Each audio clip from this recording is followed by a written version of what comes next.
दोस्तों ये special session उन लोगों के लिए रिकॉर्ड किया जा रहा है जिन्होंने मुझे अपने सवालात भेजे हैं इंस्टाग्राम पे, फेसबुक पे, कि अभी मैं रिसेंटली यूरोप ट्रिप पे था और ये स्पेशल एक फैमिली ट्रिप था और इस ट्रिप में मैंने सफ़र किया फैमिली के साथ, तकरीबन 10 मुल्कों का सफ़र किया। तो काफ़ी लोगों ने सवालात भेजे हैं कि ये कैसे मैंने मैनेज किया और वीज़ा कैसे अप्लाई किया, ये सारी चीज़ें। इसके लिए हमारे पास एक लिस्ट है सवालात की जो आपने भेजे हुए हैं और उसके लिए हमारे साथी, हमारे जो मेहमान हैं, हमारे जो होस्ट हैं कह सकते हैं या गेस्ट हैं, हमारे अदनान अली, और ये हमसे वो सवालात पूछेंगे जो आपने भेजे हुए हैं। तो हम इस सेशन को आगे लेके चलेंगे।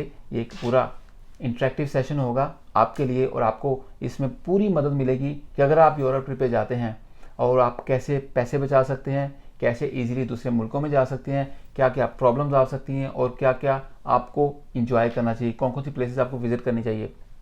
हम दावत देते हैं अपने दोस्त को। अदनान अली साहब, क्या हाल है आपके? अल्हम्दुलिल्लाह, thank you so much for inviting me. Thank you so much for coming और आपके टाइम देने के लिए बहुत बहुत शुक्रिया। आपके पास कुछ सवालात की लिस्ट हैं तो आप शुरू कर सकते हैं कि हमें क्या क्या सवालात आए हैं हमारे दोस्तों से, हमारे जानने वाले, हमारे फॉलोअर्स से। लेकिन उससे पहले मैं आपको ये बताना चाहूँगा कि अगर अभी तक आपने हमें फॉलो नहीं किया तो आप चाहें तो कर सकते हैं हमें इंस्टाग्राम पे, फेसबुक पे और यूट्यूब पे, और उसके साथ साथ आप टिकटॉक पे भी कर सकते हैं क्योंकि हम छोटे छोटे क्लिप्स टिकटॉक पे भी अपलोड करते हैं। तो इस तरह की मालूमात आपको मिलती रहेगी जो कि पूरी ट्रैवलिंग, बिजनेस और पब्लिक स्पीकिंग से रिलेटेड है। तो आप चाहें तो आप फॉलो कर सकते हैं। अभी हम स्टार्ट करते हैं अपना सेशन। जी अदनान साहब। सबसे पहले तो वेरी क्विक, अगर कोई ट्रैवल करना चाह रहा है यूरोप में तो एक, जैसे कहते हैं ना, टू डू लिस्ट, तो वो टू डू लिस्ट क्या होनी चाहिए? जस्ट अगर 4-5 चीज़ें जो आप सजेस्ट करना चाहें, कहाँ से स्टार्ट करें? देखिए, वो डिपेंड करता है कि आप कितने लोग ट्रैवल कर रहे हैं। अगर आप सोलो ट्रैवल कर रहे हैं, मतलब अकेले ट्रैवल कर रहे हैं, तो अकेले बंदे की बिल्कुल to do list complete different होती है। अगर आपके साथ एक प्लस भी हो जाता है ना तो लिस्ट कंप्लीटली डिफरेंट हो जाती है। तो अगर मैं सामान की बात करूं, वो आपने कम से कम कैरी करना है अगर आपने इंजॉय करना है तो। Travel light without any doubt. अच्छा, मेरे एक दोस्त थे, वो ट्रैवल करना चाह रहे थे, तो वो जी यहाँ पे ये चूल्हा भी रख लो, यहाँ पे ये कंबल भी रख लो, ये भी हो जाएगा, वो भी हो जाएगा, तो वो तो कोई 50 किलो सामान उन्होंने बना लिया था उन्होंने। ये सबसे बड़ी गलती है। अच्छा। मैं आपको अपनी मिसाल दूंगा क्योंकि हम अपने ट्रिप की बात करें तो हम काफ़ी दिन गाड़ी में भी सोए थे क्योंकि हमने इंजॉय करना था। और कुछ घंटों के लिए हम होटल करेंगे तो हम पैसे तो ज़ाया करेंगे लेकिन अपना टाइम भी वेस्ट करेंगे। तो हमने क्या किया, हमने वहाँ से 5-6 कंबल ले लिए और लाइट वेट वाले, और बाद में हम उनको घर ले आए। हम घर से लेके नहीं गए, हमने वहाँ से ले लिए। कॉस्ट उतनी आती बल्कि आपको कभी कभार सस्ते मिल जाते हैं अच्छी सुपरमार्केट से। तो हमने ये किया, चूल्हे लेके जाना, इस तरह का काम करना, मेरे ख्याल ये एक गलती है, वो इंसान को नहीं करनी चाहिए। जितना कम सामान होगा आप उतना ज़्यादा इंजॉय करेंगे। परफेक्ट। तो सबसे पहले तो वीज़े का आ जाता है, और यूरोप में जा रहे हैं और अगर आपका पासपोर्ट वीक पासपोर्ट है तो ये भी एक बड़ी हर्डल होती है, तो वो उसके बारे में कुछ बताइए। देखिए, इस वीडियो में हम वीज़ा की बात नहीं करेंगे क्योंकि वीज़ा के लिए मैंने वीडियोस ऑलरेडी अपलोड की हुई हैं। अच्छा, ऑलरेडी है। तो आप हमारी पिछली वीडियोस देख सकते हैं, उसमें आपको पूरी डिटेल दी गई है कि आप वीज़ा कैसे अप्लाई कर सकते हैं और उसके लिए आपको क्या क्या चाहिए होगा। इस वीडियो में हम सिर्फ कवर करेंगे अगर आपके पास वीज़ा है, आप वहाँ पर जाना चाह रहे हैं और कहाँ कहाँ जाना चाह रहे हैं, वो आपको उसके बारे में बताएंगे कि आपको मदद मिले वहाँ पर जाने के लिए।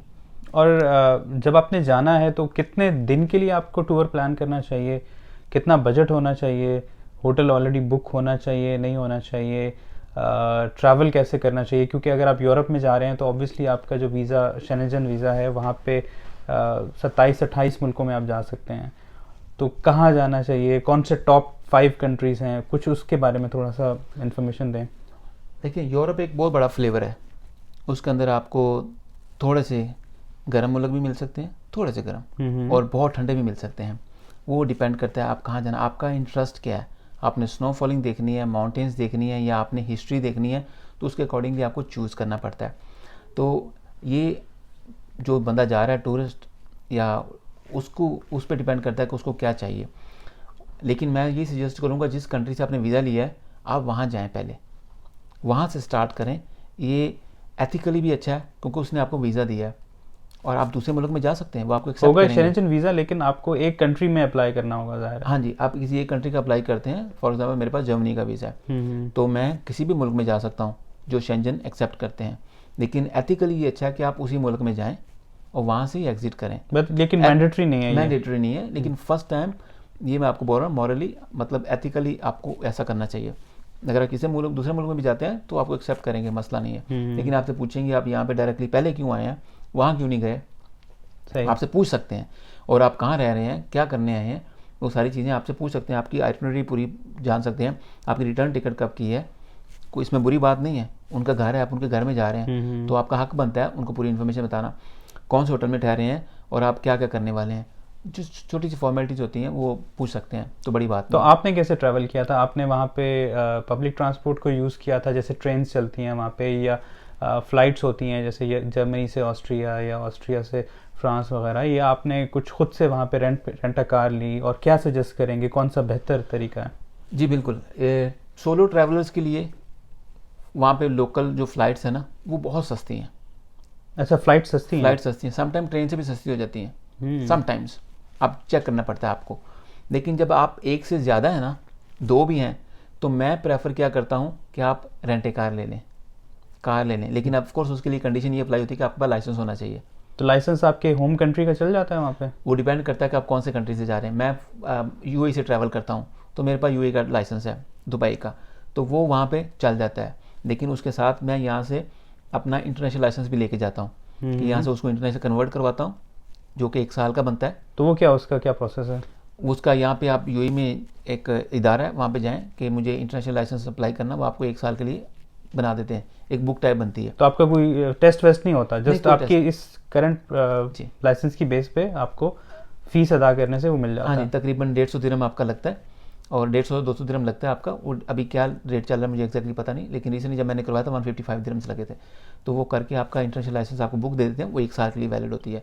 वो आप कहीं भी जाके जिस मुल्क में एक्सेप्ट किया जाता है, आप जाके वहाँ पे ड्राइव कर सकते तो हैं। ये आपको चेक करना पड़ेगा अथॉरिटी से कि जिस मुल्क में आप रह रहे हैं वहाँ पे आपका इंटरनेशनल लाइसेंस वहाँ पे यूरोप में चलेगा कि नहीं? यूरोप में चलेगा? चलता है, यूरोप में हर जगह चलता है, हर जगह का चल जाता यूरोप में है? हर जगह, यूरोप में हर जगह पे आपका इंटरनेशनल लाइसेंस चलता है, अच्छा। किसी मुल्क का भी होगा, लेकिन वो मांगते हैं। जिसको इंटरनेशनल मिल गया इसका मतलब उसका वैलिड है उस कंट्री का। फॉर एग्जांपल चाइना में इंटरनेशनल भी होगा तो नहीं एक्सेप्ट करते, चाइना में सिर्फ चाइनीज ही चला सकता है, सही सही सही। एक्सपैट ड्राइव नहीं कर सकता। ये सिर्फ आपको आउट ऑफ द टॉपिक तो रेंट अ कार लेना आसान होता है, उसमें कोई बहुत इतना आसान मुश्किल है, नहीं है? बहुत आसान है वहाँ पे जाके, क्योंकि अगर आप जैसे अजनबी हैं वहाँ पे, कोई आपका जानना नहीं है, गारंटी नहीं है, तो वो चीज़ें ऐसे मसाइल नहीं है?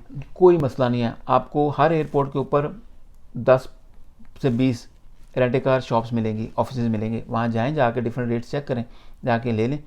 मैं तो ऑनलाइन, क्योंकि मैं 4-5 बार जा चुका हूँ, मेरा एक्सपीरियंस हो चुका है, तो मैं पहले से बुक करके जाता हूँ। मैं ऑनलाइन ही, मेरी टिकट ऑनलाइन होती है, मेरी होटलिंग ऑनलाइन होती है, मेरी हर चीज़ मैं ऑनलाइन खुद ही अपने मोबाइल से करता हूँ, किसी से कंसल्ट नहीं करता। लेकिन अगर आपने एक मुल्क से ली और आप दूसरे मुल्क में जा रहे हैं तो फिर आपको वापस लौटानी पड़ेगी उस मुल्क में वापस आकर, या वो ये तो नॉर्मल डील हो जाती है, ठीक है कि आपने जहाँ से ली है वहाँ वापस देनी है। तो अगर आप कहते हो कि मैंने एक मुल्क से लेकर दूसरे मुल्क में देनी है, उसकी कॉस्ट वो ऐड कर लेते हैं। अच्छा, पॉसिबल है। तो कुछ इंटरनेशनल चेन्स ऐसी हैं कि जहाँ पे आप एक जगह से लेके दूसरे मुल्क में वापस कर सकते हैं? तकरीबन सारी आपको एक्सेप्ट करती हैं, लेकिन उसकी कॉस्ट वेरी करती है फिर। अच्छा। फॉर एग्जांपल मैं फिनलैंड से गाड़ी लेता हूँ या मैं जर्मनी से लेता हूँ, फिनलैंड में ड्रॉप करनी है, मेरी वहाँ से फ़्लाइट है, तो वो छोड़ सकता हूँ वहाँ पे, उनके जो करीब उनकी है ना ब्रांच, वहाँ छोड़ सकता हूँ, लेकिन उसके अकॉर्डिंगली आपको पे करना पड़ेगा। रेंट ज़्यादा होगा उसका? रेंट ज़्यादा होगा, क्योंकि वो आपको उनको गाड़ी वापस लेके आनी पड़ती है। सही सही सही। चाहे वो अपना किसी को दे के लेके आएंगे, लेकिन एक फॉर्मेलिटी है। अगर आपने कहीं और ड्रॉप करनी है तो आपको उसकी कॉस्ट ज़्यादा पे करनी पड़ेगी, सही सही। तो वो काफ़ी ज़्यादा हो जाती है। तो नॉर्मली लोग वो प्रेफर नहीं करते, लेकिन करने वाले करते भी हैं। अगर आप ट्रैवल कर रहे हैं, आपको एमरजेंसी हो गई है, मतलब आप तकरीबन 2000 किलोमीटर दूर हैं, तो आप एमरजेंसी में आपको फ्लाई करना है, then you have no option but to give the car back and pay the extra money. सही सही। लेकिन खुद ड्राइव करना, वहाँ की जो रोड कंडीशंस हैं, वहाँ के जो लॉज हैं वो डिफरेंट होते हैं, आपको नहीं पता, तो उसके लिए क्या एहतियात करनी चाहिए? नॉर्मली गाड़ियों के अंदर जीपीएस लगा होता है, उसमें थोड़े लॉज भी बता देते हैं कि रोड की लिमिट्स क्या क्या आपको मिल सकती हैं। ठीक है। तो दूसरा हमें भी, हम एज ए ड्राइवर हमें पता होता है कि हर रोड के ऊपर वहाँ पे आपको साइन मिलते हैं, ये 30 का रोड है, 50 का रोड है, 70, 90, 120 के रोड है। तो लॉज दुनिया में तकरीबन कॉमन है सबके। आप अच्छे ड्राइवर बन के जाएँ, ईजी ड्राइव करें, कोई प्रॉब्लम नहीं है। यूरोप के डिफरेंट रोड्स हैं, हाईवेज भी हैं जहाँ पे आपको 4 से 5 लेन्स के हाईवेज मिलेंगे, और छोटे 2 वे रोड्स भी हैं, छोटे हैं, बारीक हैं, मतलब अपना अपना क्या दोनों तरफ से ट्रैफिक आ रही है, है, नैरो हैं, और वहाँ पे ट्रक्स भी चलते हैं बड़ी स्पीड के अंदर, आपकी स्पीड में ट्रक जा रहे होते हैं क्योंकि उनको अलाउ होता है। रीज़न कि अगर वो नहीं वैसे चलेंगे तो आपकी ट्रैफिक ब्लॉक हो जाएगी। तो आप कितने अच्छे ड्राइवर हैं, रोड वहाँ पे रोड्स की क्वालिटी बहुत आला है, नो डाउट। और फैसिलिटीज़ वगैरह भी तो ज़ाहिर होंगी, जैसे रेस्टरूम्स वगैरह और petrol station, gas station, restaurants वगैरह जैसे होते हैं कि आपको भूख लगी और फिर हलाल हराम ये चीज़ें सिलसिले भी होता है कि आप जा रहे हैं वहाँ पे आपको ये फूड मिल रहा है नहीं मिल रहा। जी बिल्कुल। फर्स्ट ऑफ ऑल हम बात करेंगे पेट्रोल स्टेशन की या स्टॉप्स की। ठंडे इलाके हैं वहाँ पे, उन्होंने क्या किया हुआ है कि उन्होंने ट्रक्स के लिए भी और आम छोटी गाड़ियों के लिए भी उन्होंने जगह जगह पे डिफरेंट स्टेशन बनाए हुए हैं, पार्किंग बनाई हुई है, वहाँ पे उन्होंने वॉशरूम्स भी बनाए हुए हैं, क्योंकि आपको पता है ना ये साफ़ सुथरे वॉशरूम, और तकरीबन साफ़ सुथरे वॉशरूम्स होते हैं। तो वहाँ पे आप रोक के, मतलब अगर आप सोना चाहें सो भी सकते हैं, इतनी बड़ी पार्किंग होती है कि लोग वहाँ पे ड्राइवर्स अपने ट्रक्स पार्क करके, गाड़ियाँ पार्क करके, लोग जो लंबे सफ़र पे होते हैं, हमने भी ऐसे एक बार किया कि वहाँ पार्क कर दें, वॉशरूम करीब होता है क्योंकि आपने सर्दियों में, ज़ाहिर अभी तो विंटर सीजन था जब आपने ट्रैवल किया था, तो आप वहाँ गाड़ी पार्क कर लें, क्योंकि आपकी नॉर्मल रिक्वायरमेंट क्या होती है कि आपको वॉशरूम आ सकता है, तो उसके करीब आप होते हैं, पार्क करें आराम से गाड़ी में, हीटर वीटर लगा के, अगर ज़रूरत है तो जब वॉशरूम की ज़रूरत है वॉशरूम करके, ये मेन रिक्वायरमेंट्स होती हैं आपकी अगर आप ट्रैवल कर रहे हैं यूरोप के अंदर ठंडे इलाके के अंदर। अदरवाइज़ होटल्स में आप हैं तो होटल्स की तो फैसिलिटीज़ डिफरेंट होंगी ऑफ कोर्स। तो और दूसरी आपने बोला कि फूड वहाँ पे डेफिनेटली एशियन फूड आपको वहाँ पे काफ़ी मिसिंग होता है, अगर मिल भी जाए सिटी सेंटर्स के अंदर तो वो काफ़ी एक्सपेंसिव भी होता है कंपैरेटिवली। तो बेस्ट ऑप्शन जो हम जिसके पीछे जाते हैं वो होती है कि आप फास्ट फूड पे चले जाएं। लेकिन आपको एक लोग अक्सर क्वेश्चन करते हैं हलाल हराम, मैं तो ऑन अ सीरियस नोट और ऑन अ फनी नोट यही बोलता होता हूँ कि पैसे हलाल के हों, आपको हलाल का खाना भी मिल ही जाता है। तो अब देखें, आप किसी ऐसे मुल्क में भी आपको कंफर्म नहीं होता कि मुर्गी कैसे हलाल की हुई है, बकरा कैसे हलाल किया हुआ है, तो आपको अंदाज़ा नहीं होता पका कैसे हुआ है। लेकिन यही होता है कि आपको थोड़ा सा कॉशियस होकर वेरीफाई करके चीज़ें, बस सी फूड भी खा सकते हैं, एब्सोल्युटली वेजिटेबल्स खा सकते हैं, आप बिल्कुल ऐसी चीज़ें करते हैं, लेकिन उसमें भी आपको क्या पता कि कौन बंदा किस नीयत से बना रहा है। ये बड़े डिबेटेबल क्वेश्चंस हैं, इसके ऊपर लंबी डिबेट्स की जा सकती हैं।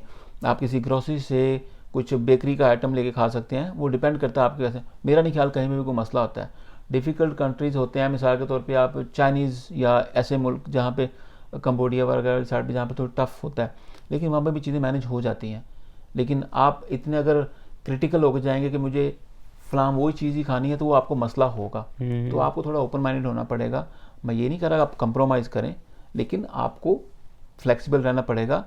इसलिए नहीं कि हलाल नाम के ऊपर आप थोड़ा सर्च करें, आपको कंप्रोमाइज़ करें कि आप एक नई चीज़ से दूसरी चीज़ खा सकते हैं। बेकरी आइटम्स होती हैं, स्नैक्स होते हैं, उनमें आपको इजीली मिल जाते हैं। आपने जैसे बोला कि वेजिटेबल्स टाइप की कुछ चीज़ होती है जो कि वेज आइटम्स कोई भी हो सकती हैं, वो आप लाएं, पिज़्ज़ा खा सकते हैं, बर्गर्स खा सकते हैं, ऐसी 1000 चीज़ें हैं। मेरा नहीं ख्याल का मसला, मुझे कभी मसला नहीं हुआ, लेकिन लोगों का क्या है, हर बंदे का अपना टेस्ट होता है, अपना फ्लेवर होता है। ये एक जैसे आपकी बीइंग ए ट्रैवलर आपकी एक नीड्स होती हैं, जैसे कि आप खाना हो गया, एक चीज़ होती है कि आपको सिक्योरिटी, क्या वहाँ पे सिक्योरिटी है इन टर्म्स ऑफ, क्योंकि आप जा रहे हैं, आपके पास कैश भी हो सकता है, आप मुसाफिर हैं, मुसाफिर थोड़ा सा वनरेबल होते हैं ना, बिकॉज अजनबी मुल्क में आपको नहीं पता, तो वो सूरत हाल क्या है वहाँ पे? देखिए, मैं इस मामले में बड़ा कॉन्फिडेंट हूँ और अक्सर बोलता हूँ अपनी स्पीचेस के अंदर भी कि कोई भी मुल्क अनसेफ नहीं है। और अभी रिसेंटली जो मेरे पास साथ एक्सपीरियंस हुआ था, उसके बाद मैंने ये भी बोल दिया कि कोई भी मुल्क सेफ़ भी नहीं है। कोई भी मुल्क, आप किसी मुल्क के बारे में ये मत सोचें कि वो दुनिया का सेफ तरीन मुल्क है, नहीं। क्राइम्स होते हैं, कुछ डाउन अंडर द टेबल होते हैं, कुछ ओपनली होते हैं, कुछ हिडन द कैमरा होते हैं, बिहाइंड द कैमरा होते हैं। लेकिन अभी रिसेंटली हमारे पास एक एक्सपीरियंस क्या हुआ कि हमारा बैग चोरी हो गया था, जिसके अंदर हमारे फैमिली के पासपोर्ट्स भी थे। कहाँ पे हुआ था ये? फ्रैंकफर्ट में हुआ था। अच्छा। लेकिन मैं फिर वही कह रहा हूँ कि मैं किसी कंट्री को ब्लेम नहीं करना चाहता। अगर कोई इंसान हरकत कर रहा है कुपुरी, वो कंट्री उसको प्रमोट नहीं कर रही। तो इसके लिए क्या एहतियात किए जाए, मतलब अगर आप क्या कर सकते हैं? मैं यही बोलूँगा कि आप कोशिश करें कम से कम कैश लेके चलें, क्योंकि इस तरह के लोग कैश टारगेट करते हैं। इनका मेन टारगेट कैश होता है, क्योंकि कार्ड्स आजकल काफ़ी सिक्योर हो चुके हैं। आप ब्लॉक कर सकते हैं, बैंक को इन्फॉर्म करके। बिल्कुल भी है। आप थोड़ी लिमिट वाला लेके जाएं, अगर खुदा ना खासा ऐसा मसला भी हो, थोड़ी लिमिट वाला। लेकिन मेन चीज़ होती है आपके पासपोर्ट्स वगैरह जो डॉक्यूमेंट्स होते हैं, उनको आपने कोशिश करना है कि अपनी बॉडी के साथ रखें, मतलब अपनी पॉकेट्स के अंदर रखें, तो वहाँ पे ज़्यादातर लोग मतलब उनको लूज बैग में ना रखें, अपने अपने साथ रखें, क्योंकि जहाँ पे आप मूव करेंगे वो है जी बिल्कुल लोगों का निकालना मुश्किल होगा जी आपसे। बिल्कुल एग्जैक्टली। तो ये है कंसर्न जो आपकी बेसिक चीज़ें, पर कपड़े बड़े बैग में होते हैं नो प्रॉब्लम, लोग इन चीज़ों को टच इतना नहीं करते, लोगों का मेन टारगेट होता है कैश। तो मेरा एक बार जहाज़ के अंदर से कैश भी चोरी हो गया था, और पहली बार मैं कैश के साथ ट्रैवल कर रहा था, वो मेरा फर्स्ट टाइम था मैं कैश के साथ ट्रैवल कर रहा था। तो ऐसा हुआ कि शायद मैं उन्हीं के लिए कैश लेके जा रहा था।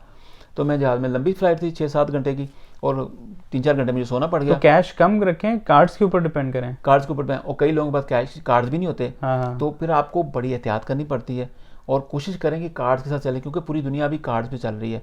इसमें हलाल और हराम को बीच में नहीं लेके आए, ऐसा कुछ नहीं है। नहीं, वो तो आप अगर टाइम पे कर देते हैं तो you are not paying interest. Absolutely, thank you so much, आपने ये बात की।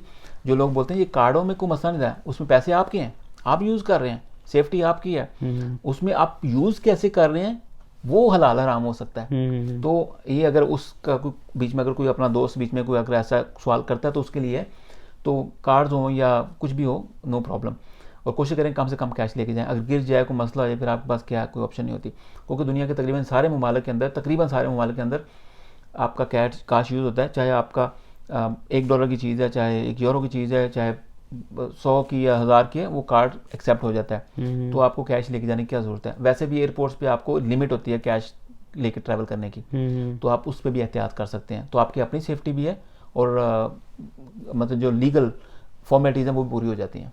तो ऐसे उसके अलावा कोई एक ऐसा लेसन आपने सीखा हो कि यार ये चीज़ मुझे पहले पता होती तो मेरा बचत हो जाती किसी भी हवाले से, कोई ऐसा कोई ट्रिक, कोई ऐसी चीज़? देखिए, कोई ट्रिक नहीं है, ऑनेस्टली स्पीकिंग मैं बड़ा कॉन्शियस और कॉशियस अपने आप को समझता हूँ ट्रैवलिंग के दौरान। मैं मोबाइल भी यूज़ करता हूँ, बड़ी एहतियात से यूज़ करने की कोशिश करता हूँ, लेकिन जब आपकी किस्मत में कुछ होना है ना, वो हो ही जाना है। मेरा जैसे बताया आपको, प्लेन के अंदर से कैश चोरी हो गया, और ठीक ठाक कैश था। फिर उसके बाद रिसेंटली मैं कंबोडिया। तो आपकी पॉकेट से हुआ या कैसे हुआ? वो बैग में मैंने वॉलेट में डाल के ऊपर रखा था अपना हेड स्टोरेज में, तो वहाँ से किसी ने निकाल लिया। अच्छा, मतलब आपने खुद से अलग कर दिया उसको अपने अलग से रख दिया। और उसके बाद क्या किया, उसके बाद मैंने पूरी एहतियात की। कभी भी मैंने कैश कोशिश करता हूँ, ये कैश तो लेके नहीं जाता ना मैं, तो अपनी पॉकेट में वॉलेट रखता हूँ, पासपोर्ट अपनी पॉकेट में रखता हूँ, और कोशिश करता हूँ कि मेरे साथ रहें। तो इस बार क्या हुआ, तो वो बैग के अंदर 6 पासपोर्ट थे, 6 के 6 बैग के अंदर थे, तो मैं पॉकेट में नहीं रख सकता था। वहाँ पे मैंने थोड़ा सा केयरलेस हो गया, केयरलेस कह नहीं सकता, लेकिन मैं उसको ऑन करता हूँ कि मैंने बैग अपने दूसरे बैग्स के ऊपर रख दिया, और पता नहीं चला किस वक्त बंदा आके चोरी करके ले गया। तो आपके पासपोर्ट भी निकल गए उसमें? निकल गए, लेकिन किस्मत अच्छी थी कि उस बंदे ने ना तलाशी वगैरह ले गए ना, तो कहीं फेंक के चला गया, और तो वो आपको मिल गए? वो मिल गए पुलिस के थ्रू। अच्छा, हमने भागदौड़ शुरू कर दी, तो किस्मत हमारी अच्छी है। हम समझते हैं कि मेरे पास कोई वर्ड्स नहीं है कुछ भी कहने के लिए। बिल्कुल, क्योंकि आप मुसाफिर हैं और आपको नहीं पता कि फिर आपने कहाँ अप्रोच करना है, आप स्टक हो जाते हैं एक जगह पे।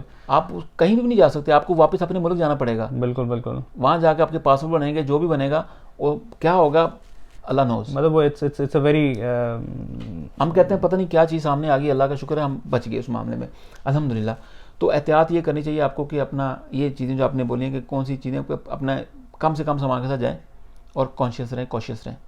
मौसम कौन सा अच्छा है ट्रैवल करने के लिए, खासतौर पे अगर हम यूरोप ही की बात कर रहे हैं, तो क्या, क्योंकि वहाँ पे तो बहुत ठंड होती है, और ख़ास तौर पे सड़कें वगैरह तो बर्फ़बारी की वजह से मुतासर होती होंगी। वो नॉर्दर्न जो एरियाज़ है ना, वहाँ पे होती है, फिनलैंड, स्वीडन, नॉर्वेज वगैरह में ज़्यादा होती है।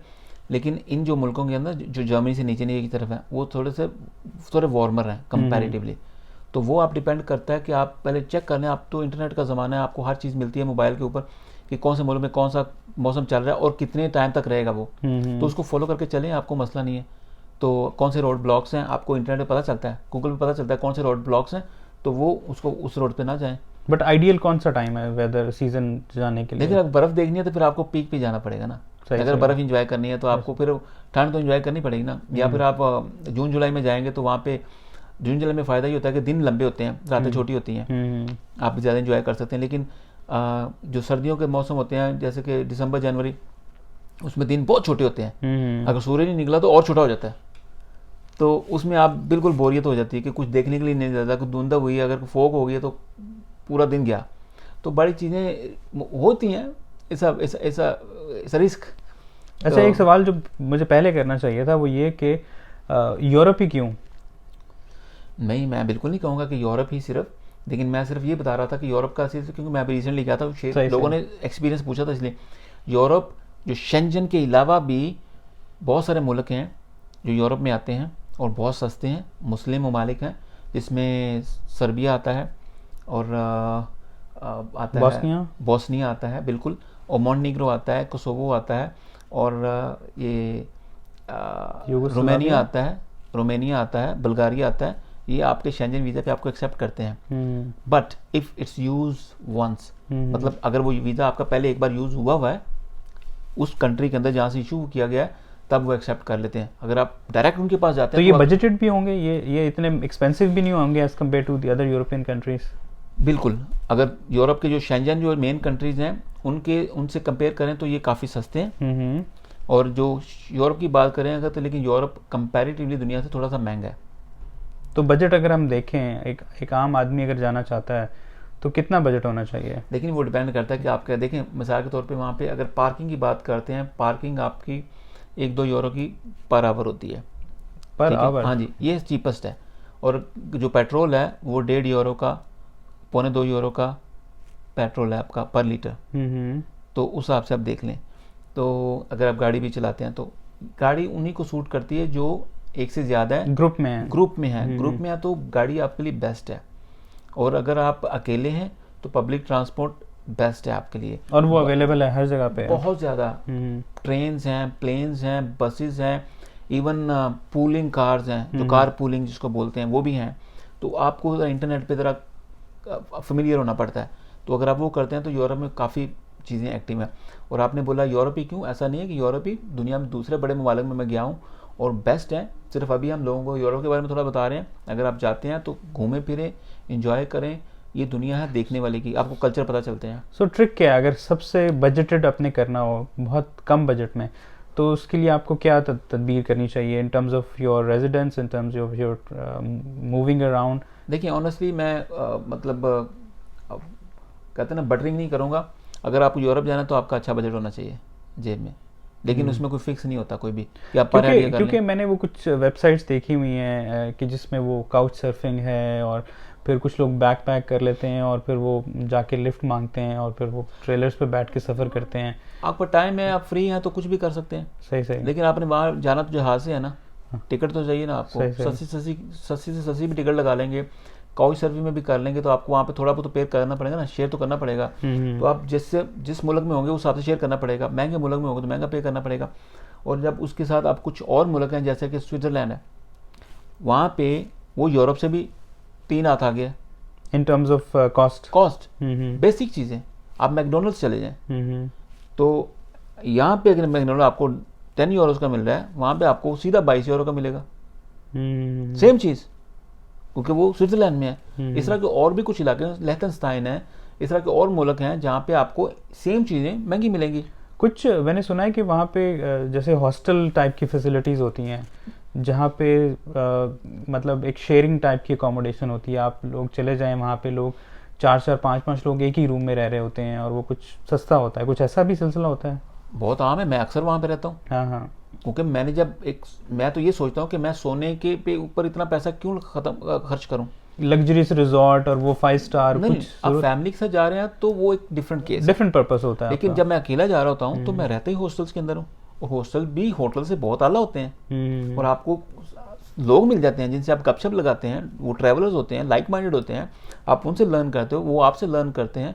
वहाँ फूड शेयरिंग होती है, समटाइम आप खुद कुक करते हो, समटाइम होटल आपको या हॉस्टल आपको प्रोवाइड करता है, तो इससे बड़ा सीखने को मिलता है। तो यूरोप में हॉस्टल्स हैं डिफरेंट? बहुत ज़्यादा है, कॉमन है ये। वहाँ पे तकरीबन 90+% जो लोग हैं वो हॉस्टल में रहते हैं। ये वो हॉस्टल नहीं है जो जैसे वो स्टूडेंट्स रहते हैं, ये वो हॉस्टल हैं जो आम ट्रैवलर्स के लिए, कमर्शियल हॉस्टल्स हैं, प्रॉपर मैनेज हॉस्टल्स, होटल की तरह हैं, होटल्स की तरह। और वो पर नाइट या जो भी आपका क्या जैसे होगा होटल होता है जी वैसे ही ऑपरेट होते हैं जैसे होटल ऑपरेट। जरूरी नहीं है कि आपको 1 महीने के लिए रहना है या कुछ। नहीं, लोग रहते भी हैं, लोग हॉस्टल्स में इसी तरह भी रहते हैं, लॉन्ग टर्म के लिए भी रहते हैं। जो स्टूडेंट्स हैं ऑफ कोर्स बाहर से पढ़ने गए हैं तो वो इस तरह रहते हैं बहुत ऐसा सही उन्हीं हॉस्टल्स के अंदर लॉन्ग टर्म के लिए थोड़ा सा उनसे निगोशिएट कर लेते हैं। और कुछ ऐसा भी है, कुछ लोग जिन कंट्रीज़ को अलाउ है या जो स्टूडेंट्स को अलाउ है वो उसी हॉस्टल में काम भी कर रहे होते हैं कि उनको रहने का कंपनसेशन मिल जाता है। तो ये डिपेंड करता है कि आप कौन से मुल्क से जा रहे हैं, क्या कर रहे हैं, क्या आपको अलाउ है, क्या अलाउ नहीं है। अच्छा, हमारे इसके अलावा कुछ लोगों के मैंने पाकिस्तान में देखा है, बड़े ख्वाब होते हैं, यार मैं तो यूरोप में जाना चाहता हूँ, मैं यूरोप में जाना चाहता हूँ, और उसके लिए लोग बेचारे अपनी जान को दांव पे लगाते हैं, ये ईरान के रास्ते, तुर्की, और फिर पैदल और पता नहीं क्या क्या मुश्किलात करते हुए जाते हैं। आपने तो जाके वहाँ पे ये मुल्क घूमे हुए हैं, तो क्या सूरत हाल है जॉब्स के हवाले से, नौकरियों के हवाले से, और क्या वहाँ पे सोने के ज़खायर हैं और पैसे दरख्तों पे लगे हुए हैं, क्या सूरत हाल है? देखिए, ये जो हाइप क्रिएट हुई है ना, और ये मैं पहले भी कुछ वीडियोस के अंदर मेंशन कर चुका हूँ, ये हाइप है। होता क्या है, आप जब दरवाज़ा बंद कर देते ना किसी चीज़ का, तो लोग समझते पता नहीं उधर वहाँ पे क्या है, तो लोग क्यूरियस हो जाते हैं। लोग कहते हैं मुझे जाना ही वहाँ पे है, वहाँ पता नहीं क्या है। वहाँ सिर्फ इतना है कि आपके पैसे से वो करेंसी जब कन्वर्ट होती है ना, थोड़ी सी आपको मल्टीप्लिकेशन मिल जाती है, नो डाउट, वो मैं मानता हूँ। लेकिन वहाँ पे भी जाकर आपको काम करना पड़ता है। और जो लोग जाते हैं ना, वहाँ पे जाकर मैंने उनको रोते देखा अपनी आंखों से, लेकिन वो वापस इसलिए नहीं आ सकते क्योंकि वो अपने हाथ काट चुके हैं, कश्तियाँ जला के आ जाते हैं, कश्तियाँ जला चुके हैं। वापस जाएंगे तो ब्लैक लिस्ट है। वहाँ पे उनके पास एक ही ऑप्शन है, वहाँ पे 5, 7, 10 साल रहेंगे, वहाँ की नेशनलिटी मिलेगी किसी भी तरीके से, लीगल इलीगल, मैं उस डिबेट में नहीं जा रहा, लेकिन ज़्यादातर गलत तरीके से जाना पड़ता है, तब जाके वो वापस आते हैं। तब तक वो नहीं हो चुके होते हैं। ये एक्चुअली उनका कल्चर है, ये बनाया इस तरीके से गया है। अगर आज डोर ओपन हो जाएंगे ना वीज़े, तो लोग जाएंगे, वापस आ जाएंगे फ़ौरन। और अगर टेक्निकली पॉलिटिकली देखा जाए ना, तो this is how they want people to come and stay here. तो दूर के ढोल सुहाने हैं, दूर के ढोल सुहाने हैं, लेकिन मैं ये नहीं कहता, मैं तो लोगों को कहता हूँ अगर आप अफोर्ड कर सकते हैं, जाएं, ट्रैवल करें, सीखें, आपको पता चले कि किस भाव में मिलती है दुनिया या बिकती है दुनिया। आपको अंदाज़ा नहीं है कि आप कितने किस्मत वाले हैं। लेकिन एनीवेज, लोग ऐसा पैसा बर्बाद कर लेते हैं, बाद में उसी पैसे को इकट्ठा करने के लिए कई अगले 10 साल लगा देते हैं। मेरी बात समझ गए? और कुछ लोग ऐसे भी हैं कि जो वहाँ पे उम्रें गुजार देते हैं और अपनी बच्चों से दूर, अपनी फैमिली से दूर, पेपर्स नहीं है, ये नहीं है, वो नहीं है, बहुत लोग देखे मैंने, बूढ़े हो जाते हैं, जवानियाँ बर्बाद कर देते हैं। सब मैंने बहुत लोग देखे हैं, मैंने बहुत लोग देखे हैं। ये एक लंबी डिबेट है, और मैं चाहूँगा लोग मुझसे पूछें, मैं उनको बताऊँ। मैं ख्याल में हमारी नेक्स्ट वीडियो में हम इसको डिस्कस कर सकते हैं। बिल्कुल मैं करना चाहूँगा, क्योंकि ये बहुत डिटेल्ड टॉपिक है और लोगों को पता चलना चाहिए, लेकिन लोगों को समझ नहीं आएगी, ये मैं आपको बता रहा हूँ। लोग मुझे भी अप्रोच करते हैं कि हमें कोई तरीके से वहाँ पहुँचा दो। मैं उनको बोलता हूँ कि भाई मैं एजेंट नहीं हूँ, मेरा ये काम नहीं है, मैं सिर्फ आप लोगों को गाइड कर रहा हूँ, दुनिया का रुख दिखाने की कोशिश कर रहा हूँ। अगर आपको समझ आ गई तो जिधर भी जाएंगे काम आपको करना पड़ेगा, दरख्तों पर कुछ नहीं मिलता। बाकी चॉइस आपकी है, ट्रैवल करें और मेहनत करें, जहाँ भी करेंगे पैसा कमाएं, अच्छा रिकॉर्ड बनाएं। रिकॉर्ड अच्छा होना बड़ा ज़रूरी है।